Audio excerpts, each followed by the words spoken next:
ये समय है, हम अपने दशांश को निकालेंगे। जिस दशांश परमेश्वर का है, दशांश आपका और मेरा नहीं है, वो परमेश्वर का पोषण है, गॉड्स पोर्शन। दशांश जो है आपके कमाई का जो 10वां अंश, ओल्ड टेस्टमेंट पुराने नियम के अनुसार 10वां अंश, और नए नियम के अनुसार परमेश्वर के ग्रेस के अनुसार, परमेश्वर के दया के अनुसार हम देते हैं।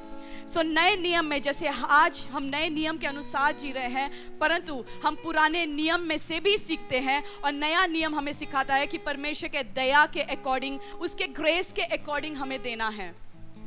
सो परमेश्वर का ग्रेस ही है कि आज आप जीवित यहाँ परमेश्वर की उपस्थिति में बैठे हैं।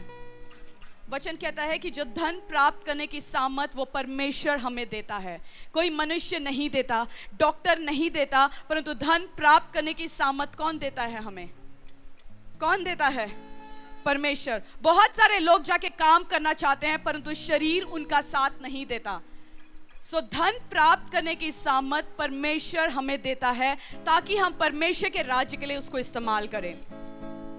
वचन कहता है he is a jealous God, वो ईर्ष्या रखने वाला परमेश्वर है, और वो जो कुछ करता है वो अपने नाम को महिमा मिलने के लिए करता है, वो अपने भवन के लिए करता है। सो आपको वो ब्लेस करेगा, इसीलिए ब्लेस करेगा ताकि आप खड़े होकर परमेश्वर के लिए गवाही दें।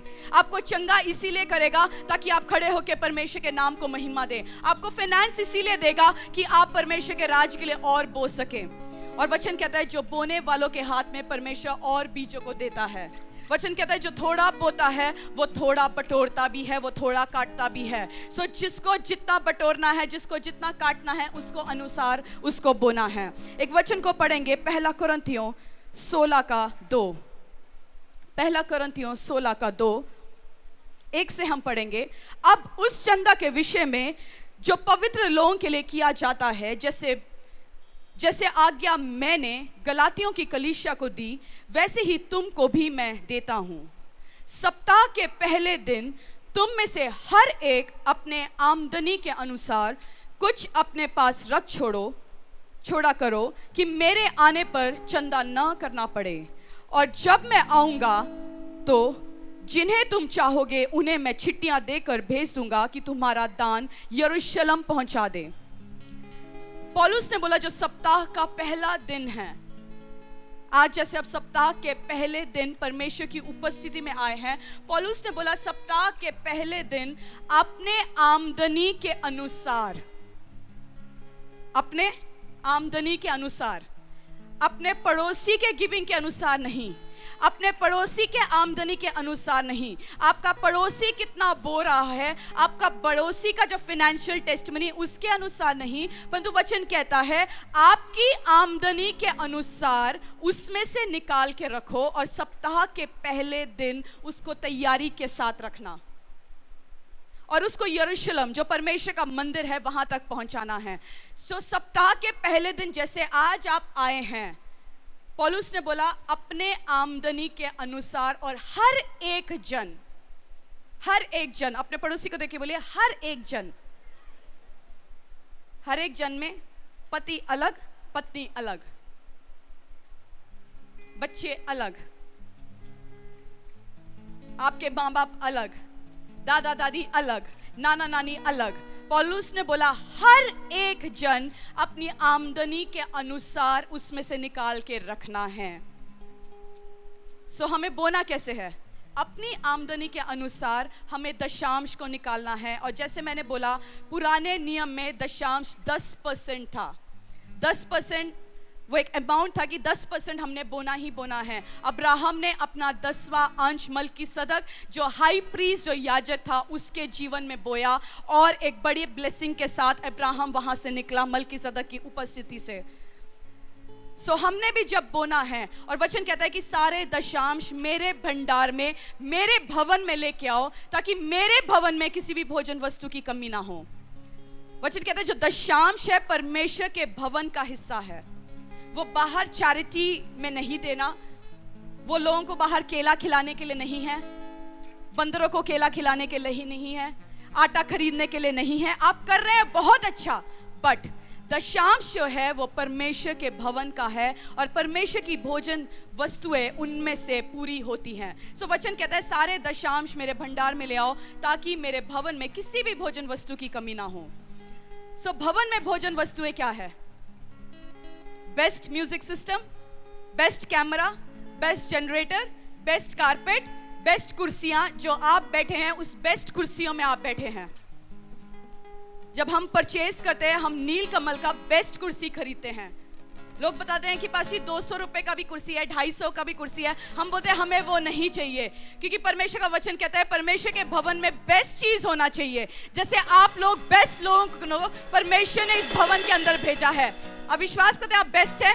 मैं तो विश्वास करती हूँ मैं बेस्ट हूँ और परमेश्वर ने मुझे चुना है अपने कार्य के लिए। सो आप जितने लोग बैठे हैं आप बेस्ट है परमेश्वर के नजरों के सामने, और परमेश्वर के भवन में हमेशा बेस्ट चीजों को हम देते हैं।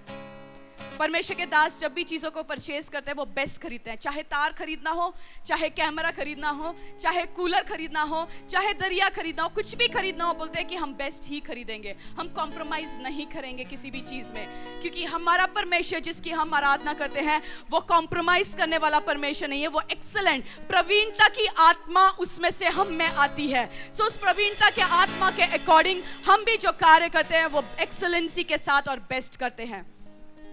सो हमें देना कैसे है? हमें देना भी बेस्ट है। अपना सबसे अच्छा और अपना बेस्ट हमें परमेश्वर के राज्य के लिए बोना है। और गलातियों के पुस्तक 6:7 में लिखा है, एक बार स्क्रीन में अगर आप दिखा देंगे, गलातियों 6:7, धोखा ना खाओ, परमेश्वर ठट्ठों में नहीं उड़ाया जाता। वचन कहता है धोखा मत खाओ, क्योंकि परमेश्वर ठट्ठों में नहीं उड़ाया जाता, क्योंकि मनुष्य जो बोता है वही काटता है। मनुष्य जो बोता है वही काटता है। सो आपको क्या काटना है अपने जीवन में? आपको फाइनेंशियल ब्लेसिंग्स काटना है तो आपको बोना है। आपको हीलिंग चाहिए तो शरीर के साथ आप अपने शरीर को सेवा में परमेश्वर के भवन के लिए बोइए। आप आइए, रविवार को सुबह आइए, 6 बजे से सेवा कीजिए। शनिवार को आइए, बुधवार को आइए, बाकी दिन आइए, जीसस किचन में सेवा कीजिए। सो आप जो काटना चाहते हैं आपने उसको बोना है पहले। मैं हमेशा बोलती हूँ जब किसान लोग जब फसल की उम्मीद में बैठते हैं, वो फसल की उम्मीद तभी करते हैं जब वो बोते हैं। मैं सही कह रही हूँ? जितने किसान लोग हैं फसल की उम्मीद कब करते हैं? जब बोया जाता है। अगर हम बोएंगे नहीं तो फसल की उम्मीद कैसे करेंगे? हम बोएंगे, फिर हम प्रार्थना करेंगे, परमेश्वर सही टाइम पे सही वातावरण भेजेगा, सही बारिश को भेजेगा। परमेश्वर हर एक ऐसे जीव और जंतुओं जो आपके फसल को खत्म करने के लिए आती है, परमेश्वर बोलता है मैं नाश करने वाले को खुड़कूंगा। सो पहले हमें क्या करना है? पहले बोना है। बिना बोए हम फसल नहीं काट सकते। और जो बोता है, एक किसान, उसने अगर भिंडी का बीज बोया है, क्या उसके घर में भिंडी की कमी होगी? अड़ोस पड़ोस भी जाके उससे पूछ लेंगे तो भी वो दे देगा, क्योंकि उसके पास बहुत आयत होता है, बहुत होता है।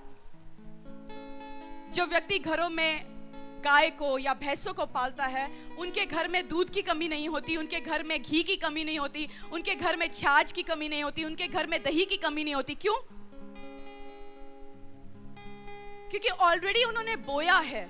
सो परमेश्वर का वचन कहता है जो बोता है और जो जितना बोएगा उसके अनुसार काटेगा। जो थोड़ा बोएगा वो थोड़ा काटेगा। सिंपल प्रिंसिपल है। उसके लिए आप प्रार्थना करो, आप उपवास करो, कुछ नहीं। फाइनेंशियल ब्लेसिंग चाहिए, आपने बोना है। बो उसके साथ प्रार्थना करो, बो उसके साथ उपवास रखो, बो और फिर फास्टिंग प्रेयर में जाओ। हन्ना ने बोया परमेश्वर के भवन में। जब उसको ब्लेसिंग की जरूरत थी वो खाली नहीं आई, वो आंसुओं के साथ आई, परंतु वो अपने बिग ऑफरिंग के साथ भी आई। वो बोया उसने और उसने टेस्टिमनी को अपने जीवन में ले लिया। 2 कोरिन्थियों 9:6 जो थोड़ा बोता है वो थोड़ा काटेगा भी, और जो बहुत बोता है वो बहुत काटेगा। एक बार पड़ोसी को बोलिए देख के, जो थोड़ा बोएगा और जो बहुत बोएगा वो क्या करेगा? वो बहुत काटेगा।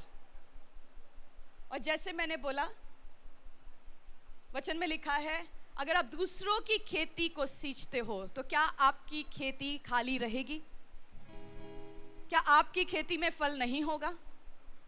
परमेश्वर आपके खेत में फल इसीलिए देता है क्योंकि परमेश्वर जानता है आपके खेत में अगर 2 फल आ गए, उसमें से एक फल आपने किसी को देना है, और देने वालों के हाथ में परमेश्वर और देता है।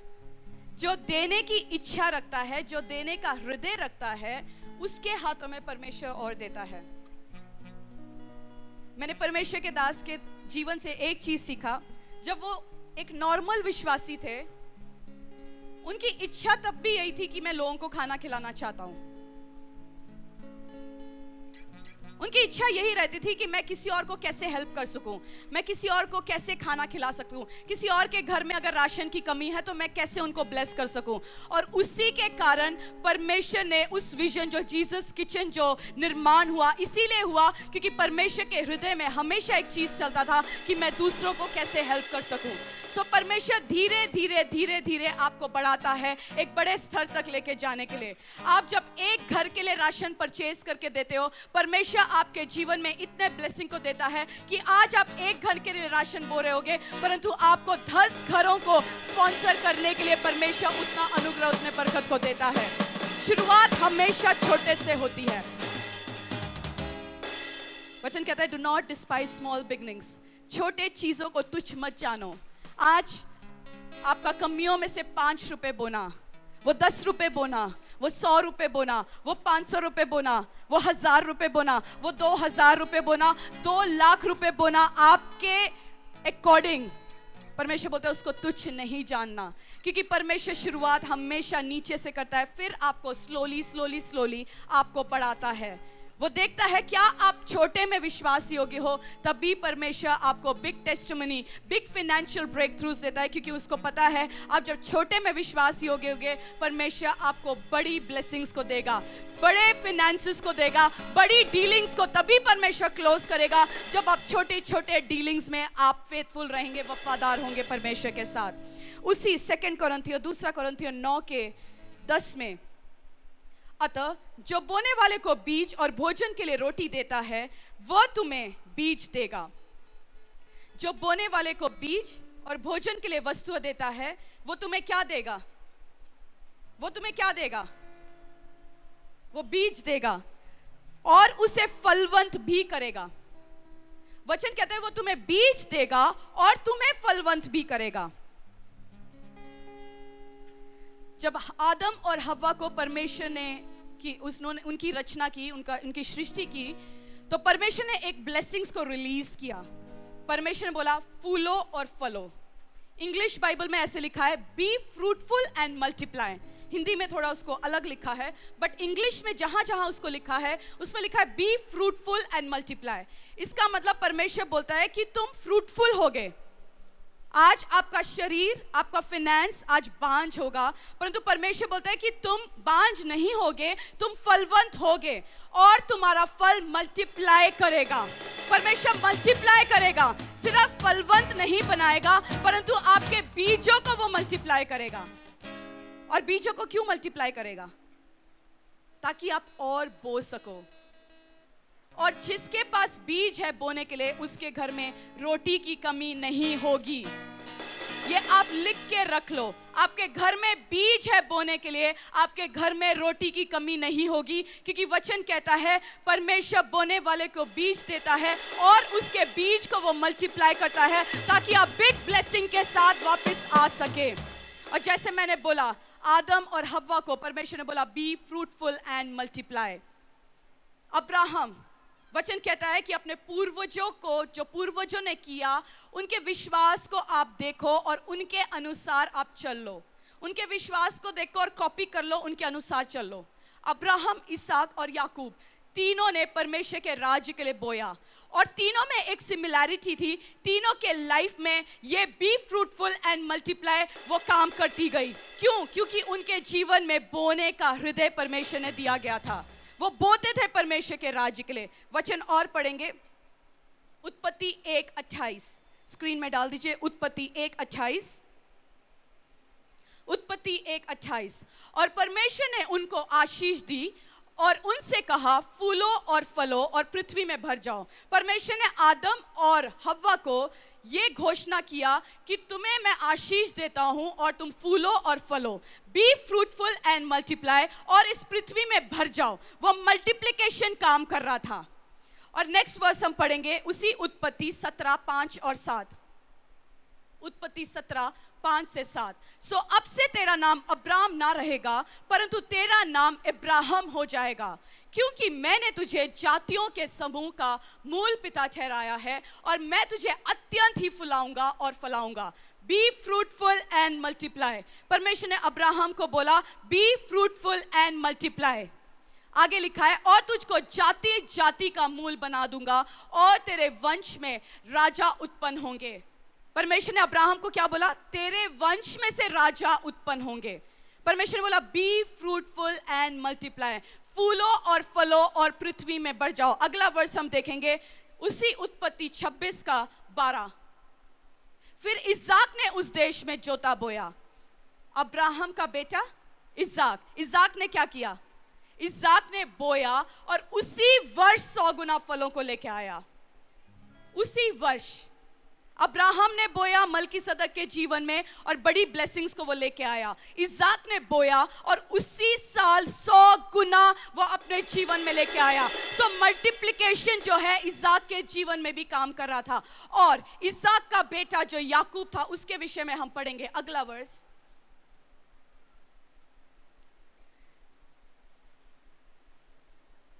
इसको थोड़ा सा अगर आप बड़ा कर सकते हैं।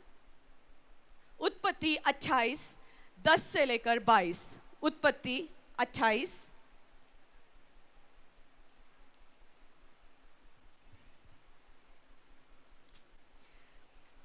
उत्पत्ति 28, 10 से।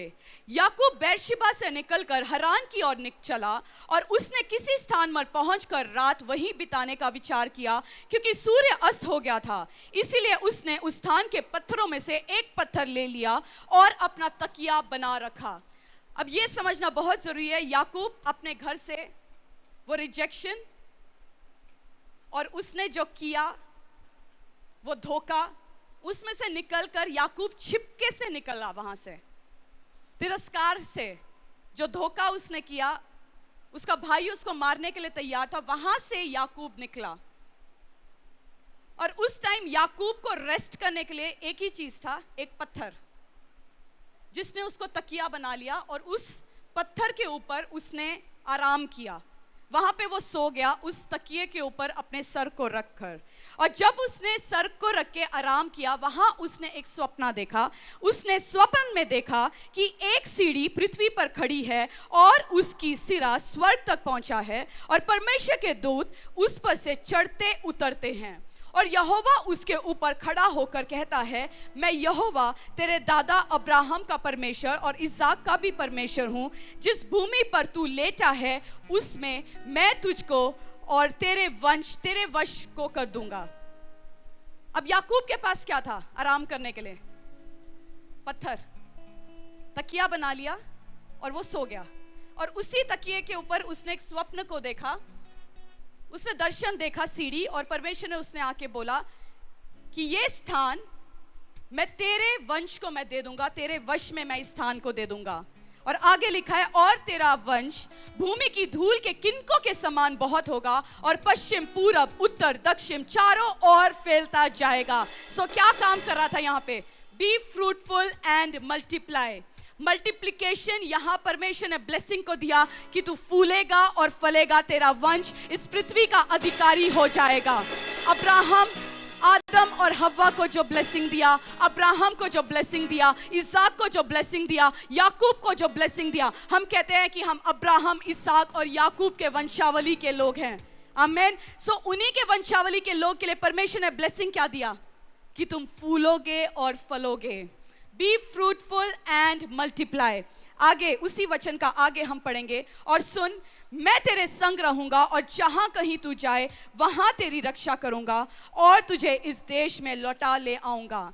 मैं अपने कहे हुए को जब तक पूरा न कर लूं तब तक तुझको न छोड़ूंगा। तब याकूब जाग उठा और कहने लगा, निश्चय इस स्थान में यहोवा है और मैं इस बात को न जानता था।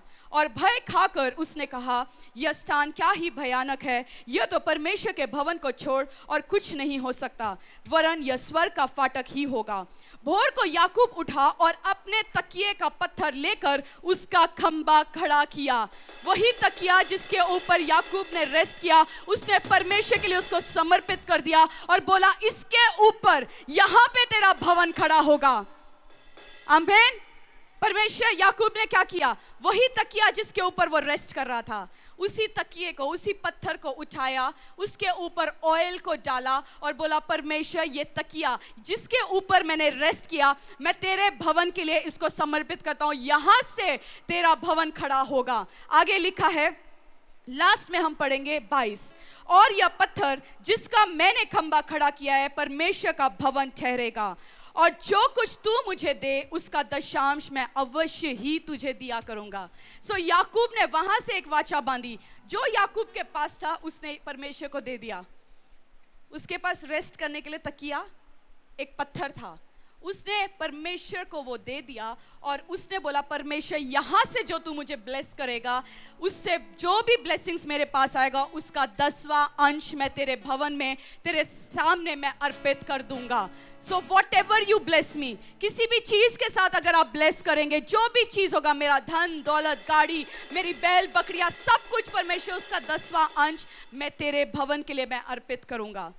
अब्राहम, इसहाक और याकूब का परमेश्वर, अब्राहम ने बोया, इसहाक ने बोया और याकूब ने बोया और 100 गुना फलों को उन्होंने अपने जीवन में पाया। ना अब्राहम बांझपन में मरा, अब्राहम बुढ़ापे में भी फलवंत होके मरा। इसहाक के पास बहुत आयत था, याकूब के पास बहुत आयत था। वही बहुत आयत का परमेश्वर आपके जीवन में हर एक फाइनेंशियल ट्रबल्स को कैंसिल करेगा, क्योंकि वचन कहता है, बी फ्रूटफुल एंड मल्टीप्लाई। आदम और हव्वा ने भी बोया, परंतु जिस दिन उन्होंने उस पेड़ में से खा लिया जहां से परमेश्वर ने उनको आज्ञा दी थी कि इस पेड़ का फल नहीं खाना, वो दशांश था उनके लिए। परंतु जिस दिन उन्होंने उस फल में से खा लिया, उस पेड़ में से खा लिया, वहां से वो श्रापित हो गए। सो जब दशांशों को लेके हम अपने घर के लिए काम करते हैं, हम अपने घरों में उसको यूज करते हैं, हमारा जो 90% है वो श्रापित हो जाता है। ये वचन हमें सिखाता है। सो आप चाहते हैं कि आपका 90% ब्लेस्ड हो, पवित्र हो, सो बोना है, क्योंकि बोने वालों के हाथों में परमेश्वर बीज को देता है और उस बीज को वो मल्टीप्लाई भी करता है। आमीन। ऊंची आवाज में एक बार आमीन कह दीजिए और बोलिए, परमेश्वर बोने वाले के हाथ में तू बीज को इसीलिए देता है क्योंकि वो बो सके और उनका बीज मल्टीप्लाई हो। वचन कहता है नीति वचन में, जिसको जितना देना चाहिए अगर उससे कम वो दे तो उसकी घटती होती है। और पौलुस ने भी बोला, अपनी कमाई के अनुसार तुम्हें बोना है। एक व्यक्ति जो पूरे महीने में 5,000 कमा रहा है, उसमें से अगर उसने 1,000, 1,500 उसने डाल दिया, उसके लिए एक बड़ा अमाउंट है। बट एक व्यक्ति जो महीने में 5 लाख कमा रहा है, उसने अगर 5,000 डाल दिया तो उसके अनुसार नहीं है, क्योंकि वचन कहता है अपने कमाई के अनुसार आपने बोना है। जितना आशीष आपके पास है उसके अकॉर्डिंग आप बोइए, फिर आप देखिए आप ब्लेस्ड होंगे, आपका फाइनेंस ब्लेस्ड होगा। आमीन। आइए अपने पैरों में खड़े हो जाएंगे, दशांश को उठाएंगे अपने हाथों में, दशांश को उठाएंगे अपने हाथों में। परमेश्वर बोलेंगे, परमेश्वर धन्यवाद इन दशांशों के लिए खुदावन। ऊंचा उठाते हुए हाथों में दशांशों को और बोलेंगे, परमेश्वर थैंक यू जीसस इन दशांशों के लिए। और तेरा वचन कहता है मलाकी 3:10 में, सारे दशांश भंडार में ले आओ कि मेरे भवन में भोजन वस्तु रहे। और सेनाओं का यहोवा यह कहता है कि ऐसा करके मुझे परखो कि मैं आकाश के झरोकों को खोलकर तुम्हारे लिए, तुम्हारे ऊपर अपरंपरार आशीषों की वर्षा करता हूं कि नहीं। मैं तुम्हारे लिए नाश करने वालों को ऐसे खुड़कूंगा कि तुम्हारी भूमि की उपज नष्ट न करेगा। परमेश्वर का यह वायदा है कि जब हम दशांशों को बोते हैं, परमेश्वर नाश करने वाले को खुड़केगा। जो आपके फाइनेंस को नाश करने के लिए आता है। वचन कहता है चोर आया चोरी करने, घात करने, नष्ट करने। और जो चोर आता है आपके दशांश को, आपने फाइनेंसेस को खत्म करने के लिए, नाश करने के लिए, आपके घरों में जो आपके फाइनेंसेस को खत्म करने के लिए चोरी के रूप में आता है, वो चोरी करता है, वो खत्म करता है। एक्सीडेंट्स के रूप में आता है, बीमारियों के रूप में आता है। वचन कहता है कि मैं नाश करने वालों को खुड़कूंगा, कि तेरी भूमि की उपज नष्ट न होगी। हाथों को उठाते हुए बोलिए परमेश्वर, जैसे ये 10वां% पुराने नियम के अनुसार 10वां%, पर नए नियम के अनुसार परमेश्वर हम 10 से कई ज्यादा बोते हैं परमेश्वर। और खुदावंद तेरा वचन कहता है कि तेरी भूमि की उपज नष्ट ना होगी। जो हमारा रेस्ट ओवर मनी है परमेश्वर, वो नष्ट नहीं होगा। वो कर्जों में, वो बीमारियों में, वो अलग अलग चीजों में जाके खत्म नहीं होगा, वो एक्सीडेंट्स में खत्म नहीं होगा, वो दवाइयों के पैसों में खत्म नहीं होगा परमेश्वर। परंतु तेरा वचन कहता है मैं नष्ट करने वालों को ऐसे खुड़कूंगा।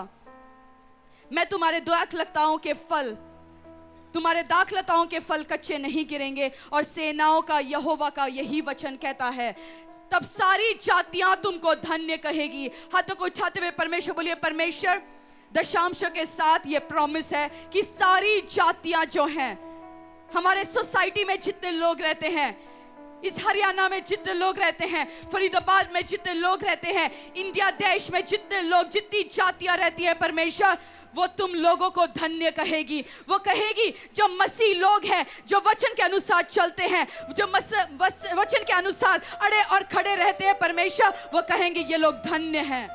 कर्जे हमारा हिस्सा नहीं होगा, फाइनेंशियल कर्सेस हमारा हिस्सा नहीं होगा, ये तेरा वायदा है। और वचन कहता है क्योंकि तुम्हारा देश मनोहर देश होगा। परमेश्वर हमारा देश, ये भारत, ये मनोहर देश कहलाया जाएगा खुदावन। परमेश्वर ये मसीहों का देश कहलाया जाएगा परमेश्वर। ये कहलाया जाएगा जहां पे लोग एक मन होके प्रार्थना में आते हैं और अपने बीजों को बोते हैं परमेश्वर। ये देश मनोहर देश कहलाया जाएगा। वचन कहता है कि जो थोड़ा बोता है वो थोड़ा काटता है। अपने हाथों में जीसस किचन के लिए, फादर टू फादरलेस के लिए, जीसस किचन के लिए, फादर टू फादरलेस के लिए, जनरेटर के लिए जो आप बिग सीड को लेके आए हैं, इवेंजलिज्म के लिए, सुसमाचार के लिए, जो ट्रैक्स को प्रिंटिंग करने के लिए जो टीम आती है जाती है, जो डीजल का एक्सपेंस है, जो सीएनजी का एक्सपेंस, पेट्रोल के एक्सपेंसेस के लिए जो आप देना चाहते हैं, उसको ऊंचा उठाते हुए परमेश्वर बोलिए परमेश्वर, तेरा वचन कहता है जो दूसरों की खेत को सींचता है तू उनकी खेत को सींचेगा परमेश्वर। जब हम दूसरों की खेत जीसस किचन के द्वारा, फादर टू फादरलेस के द्वारा परमेश्वर, जब हम दूसरों के घर में राशन देते हैं परमेश्वर, हमारे घर में भी किसी भी भोजन वस्तु की कमी नहीं होगी परमेश्वर। हमारे घर में दालों की कमी नहीं होगी, हमारे घर में आटे की कमी नहीं होगी, हमारे घर में तेल की कमी नहीं होगी, हमारे घर में मसालों की कमी नहीं होगी, हमारे घर में उत्तम उत्तम पदार्थों की कमी नहीं होगी। ये तेरा वायदा है परमेश्वर। खुदावन जितने लोग जीसस किचन के लिए, फादर टू फादरलेस के लिए बोते हैं पिता, तेरे प्रॉमिस वर्सेस उनके जीवन में कार्य करें। जनरेटर के लिए जो आप बिग सीड को लेके आए हैं, ऊंचा उठाते हुए परमेश्वर बोलिए परमेश्वर, जनरेटर के लिए जो मैं बिग सीड को लेके आया हूँ खुदावंद, उसके लिए धन्यवाद करता हूँ पिता परमेश्वर। और उसके साथ जो मैंने अपने प्रार्थना विषय को अटैच किया है, मैंने अपने नीड को अटैच किया है परमेश्वर, तू मेरे प्रार्थनाओं का उत्तर देने वाला परमेश्वर है। जिस प्रकार तूने कॉर्नेलियस की प्रार्थनाओं और उसकी भेंट को स्वीकार किया खुदावंद, आज तू अपने लोगों के भेंट और प्रार्थनाओं को स्वीकार करेगा। और कॉर्नेलियस के समान परमेश्वर ये लोग ब्लेस्ड होंगे खुदावंद। हन्ना की समान परमेश्वर ये बिग टेस्टिमनीज के साथ आएंगे पिता परमेश्वर। जिस प्रकार अब्राहम ने अपना बेस्ट वो बोने के लिए तैयार हो गया था इज़ाक को, और परमेश्वर तूने वहां से अब्राहम को एक बड़ी ब्लेसिंग के साथ ब्लेस किया खुदावंद। आज मैं प्रार्थना करती हूँ जो लोग अपना बेस्ट बोते हैं, चाहे वो फिनेंसेस हो, चाहे वो गोल्ड हो, चाहे वो गाड़ियां हो, चाहे वो घर हो, चाहे वो अपनी पीएफ में से निकाल के बोते हो परमेश्वर, जो वो बोते हैं खुदावन, बड़ी टेस्टिमनीज के साथ वो वापस आएंगे। हन्ना का परमेश्वर, कॉर्नेलियस का परमेश्वर, नेहमिया का परमेश्वर, इनका बोना और इनकी प्रार्थनाओं का तू उत्तर देगा परमेश्वर। हाथों को ऊंचा उठाते हुए बोलिए परमेश्वर, इन दशांश को जीसस किचन के लिए, फादर टू फादरलेस के लिए, जनरेटर के लिए जो हम लेके आए हैं खुदावन, तू इसको ब्लेस करेगा खुशी के साथ, आनंद के साथ परमेश्वर। तेरे भवन के कार्यों के लिए खुदावन इसको हम बोते हैं पिता परमेश्वर। अंगीकार करते हुए कलीसिया ऊंची आवाज में बोलिए, परमेश्वर खुशी के साथ, आनंद के साथ, कुड़कुड़ाते हुए नहीं परमेश्वर, दबाव के साथ नहीं। मैं इसीलिए नहीं बोला परमेश्वर कि मुझे बोला गया है बोना, मैं इसीलिए बोता हूं क्योंकि मैं तुझसे प्रेम करता हूं परमेश्वर। उस प्रेम के कारण वचन कहता है मत्ती 6:33 में, पहले तू मेरे राज्य के खोजी कर तो ये सारी वस्तुएं, ये धन, ये दौलत, ये बरकत, ये बड़े बड़े घर, ये सब कुछ मैं तुझे दे दूंगा जब तू मेरे राज्य के खोजी करेगा। और परमेश्वर मैं प्रार्थना करती हूँ जिस प्रकार प्रेरितों की कलीसिया प्रेरितों के साथ अड़े और खड़े रहे अपने फिनेंसेस के साथ परमेश्वर, और ये प्रेरितों के टाइम की जो कलीसिया है, temple of the most high God church की ये जो कलीसिया है परमेश्वर, इसके साथ जो खंभों के समान लोग अड़े और खड़े रहते हैं, और प्रेरितों के टाइम में लोगों के पास किसी भी चीज की कमी नहीं हुई। वो जब अपने घरों को बेच के प्रेरितों के पांव में रखते थे, वचन कहता है उनके जीवन में और भी बड़ा अनुग्रह छाया हुआ था। परमेश्वर वो बड़ा अनुग्रह इस कलीसिया के ऊपर आए, इस कलीसिया के हर एक जन के ऊपर परमेश्वर तेरा बड़ा अनुग्रह छाए परमेश्वर। वो सैक्रिफिशियली जो गिविंग देता है परमेश्वर, उनके ऊपर एक बड़े फेवर को तू रिलीज करेगा परमेश्वर।